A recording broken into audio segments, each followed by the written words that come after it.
కడతాడు. ఆయన దయాళుడు, ఆయన దయాళుడు, దయ చూపించేవాడు, దయ చూపించే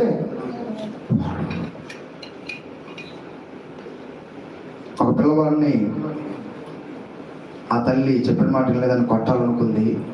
ఆ సమయంలో పిల్లవాడికి ఒక గాయమైంది అనుకోండి, పిల్లవాడికి గాయమైంది అనుకోండి, కొట్టిద్దా లేకపోతే గాయం కట్టిద్దా?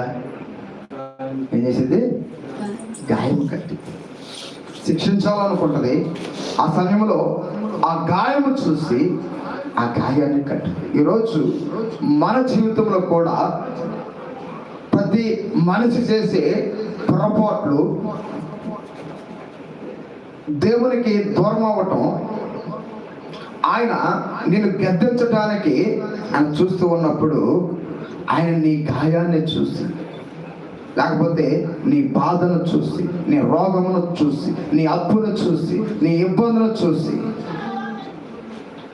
ఆయన ముందు నీ గాయాన్ని కడతాడు. దేవునికి